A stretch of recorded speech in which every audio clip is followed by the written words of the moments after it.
It was a gun. I'm not voting. If we want to build our nation. The problem with the Somalians. Just want to experience something else than a black man.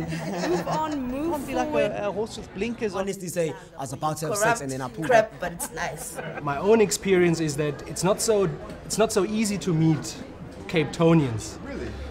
Yeah, like you meet them, but on a very superficial basis, like in a restaurant, in a club or so.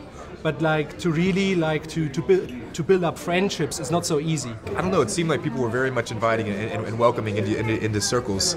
So I think that for me, one of my favorite things about Cape Town is actually the people. You know. When somebody sees me for the first time, one of the first questions that they ask is where you're from. Now I don't have a problem with somebody calling me an immigrant because I'm not from South Africa. But when they call me a foreigner, you know, that word foreigner, it comes loaded, you know, because from what I understand, you know, a foreigner is somebody who is foreign. You know, you're not from Africa, you're foreign.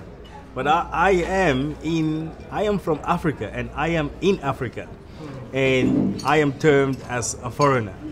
I find it a little bit, it worries me, you know, the kind of impression that some locals have about immigrants and foreigners. Okay. It seems like there is no difference between foreigners and immigrants in Cape Town. I don't know. Have you had a bad experience with that? I have had really, really extreme bad experiences about that, and usually I try to avoid it because it's always like I'm the only one, you know, in a group of people, and if I have to fight back or if I have to start arguing, you know, I always become the victim, you know. So I don't know with you guys, you know, whether you have come across situations like that. You know, you might not have because you look white. But it depends. You know? It depends, like, at a certain level, because it's if there's a type of problem, when things kind of break down, the first thing that they always gonna say is foreigner. You know what I'm saying? Like, it's the easiest thing to point out. Like, if you get in an argument with somebody at a bar or anywhere, the first thing that they're gonna point out is, all right, you're a foreigner, you don't know what's going on. So it's like the simplest thing that somebody can say is as to why you don't understand or why they don't like you, you know? So I think that happens anywhere, and it's not just a South African thing. I also think that, you know, being simple does not make it, you know, easy for the next person just to understand or, you know, just to digest it. It does not, I don't condone the fact that it is wrong for another South African to call me a foreigner just because it is simple for him to call me a foreigner. You know, I feel that there is lack of information and education from every level of society, including us, the immigrants in South Africa. Because in situations like that, you know, you have opportunities, you know, to actually explain what a foreigner means and what an immigrant means. Same with the white, you know, foreigners in South Africa, because I have situations where I used to be a waiter, and when I approach this client or this patron, and the next thing that they tell me or they ask me is, "You're not from South Africa. How did you figure that out? Because your English is better? Because you don't go And what am I supposed to do? Am I supposed to feel better? Am I supposed to feel good about that? No. You know, I'm supposed to like tell this guy that, you know, don't try to create a line between me and, you know, the fellow Africans in South Africa. They thought they was complimenting you. They thought they were complimenting you. They thought they were complimenting me, but not everybody compliments me in that way. You know, some people have ulterior motives, and this is what we've learned, you know, years ago about psychological defeat. You know, there is always a way of playing with people's psyche, you know, so that there's always a way to separate, you know, those that are supposed to be together. And generally speaking, I think that we should try as much as possible, you know, for us sitting here, at least we're talking about it. We shouldn't wait for other people to intervene and say, you know, listen, try to understand the next person, you know, try to understand the backgrounds, try to understand the culture so that you can start tolerating them. No, we also should do the same thing. You know, be it white, be it black, be it Asian, you know, whatever. So it was just... Well, I actually have a question for you. Does that happen to you when? Because what happens to me is I'm in a shop or anywhere, and what happens is the locals they greet me thinking that I'm one of them, and I actually have to tell them that, you know, sorry, could you speak English? I don't really understand what you're saying.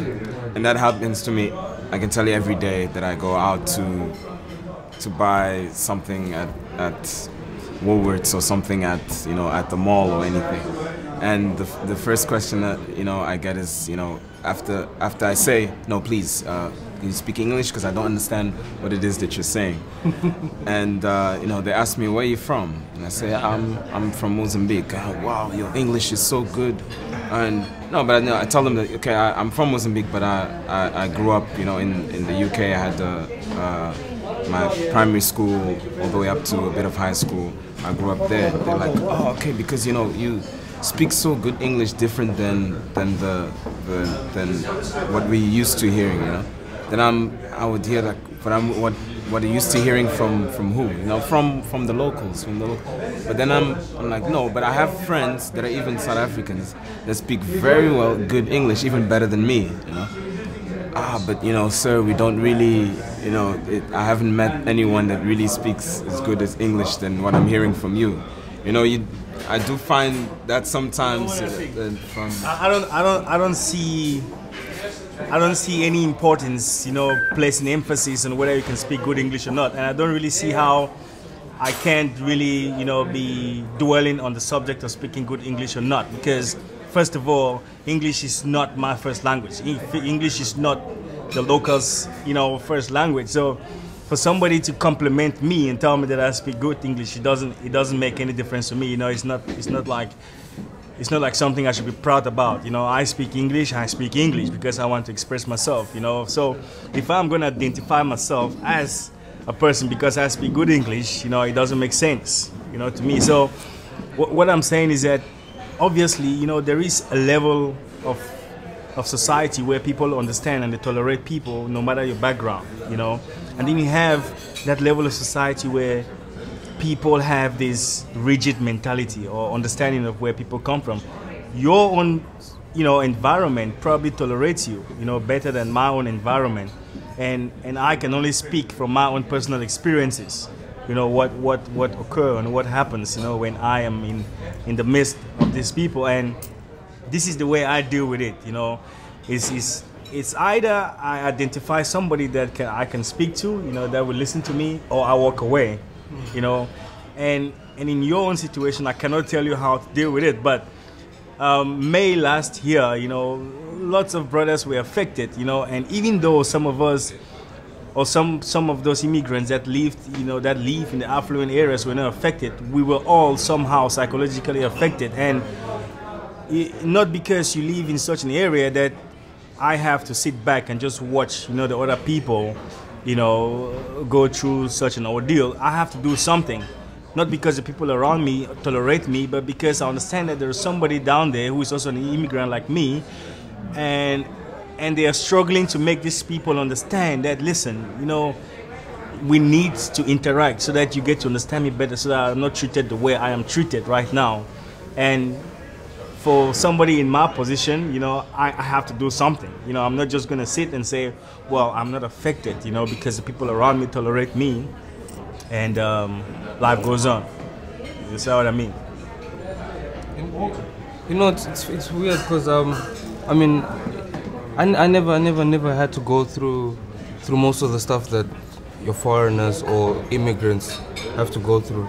Because I mean, okay, I came here post-apartheid. When was that? That was '94, and yeah, I started in primary school, and I was fortunate enough as well to go to a co-ed school that would promote, that was anti-apartheid during the apartheid regime.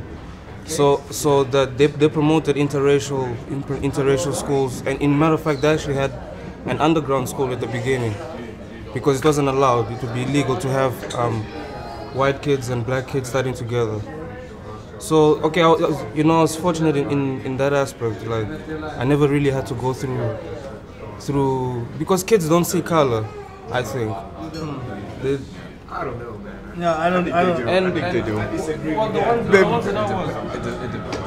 Because I think about when I was growing up, man, it was like me and one other Asian kid, you know what I'm saying? So like we got a lot of stuff. Like for me, like people always I mean, but it was like kid stuff, you know, like making fun of like Asian people's eyes or whatever, you know what I'm saying? But it's like, you know, kid stuff that you were kind of mad about when you were a kid. But they used to make, yeah, absolutely, man. We used to get stuff like that. It wasn't until like I was a kid and then an adult started like talking shit about like Pearl Harbor and like Vietnam and stuff like that when I was a kid. That's when I was first like, whoa, okay, there's actually something going on. Because before that, I thought it was just kid stuff, you know? It was just kid stuff. And then when an adult says it, then you're like, okay, I actually am different, you know? But don't you think it's taught then? It's something that's taught by adults. It's not a natural state of being for the children. I guess, but the thing is, like, all right, even kids, man, they grow up like when you're a kid, you watch like kung fu movies. So there's like an Asian kid in your class, you expect him to know kung fu, you know? So it's like everybody would come up. That's like everybody used to ask me, yo, do you know karate? And I'm like, no. Well, I mean, yeah, actually I do. Unfortunately, I took karate, so it didn't help, you know. But, I agree with what Akil was saying because I had an experience like that. I mean, I was in primary school. I think I was seven years old, and I was living in Swansea, Wales. In Wales, Swansea. It's just a few kilometers away from Cardiff. And in my school, my primary school, I was the only black kid in the whole school. The only black kid in the whole school. And so a lot of kids, they knew that I was from Africa. You know, they didn't necessarily know what Mozambique was. But they knew that you know, the black kid is from Africa, and you know, but the amazing thing was that, you know, I never got bullied or anything like that. You know, I never got bullied verbally or anything, or physically or anything.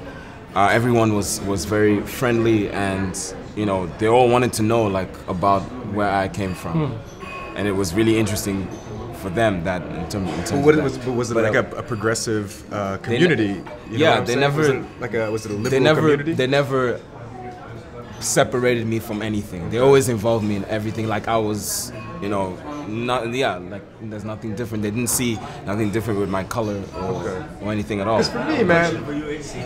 And right now in Cape Town, yeah. Right now in Cape Town, to be honest with you, I see a lot of that.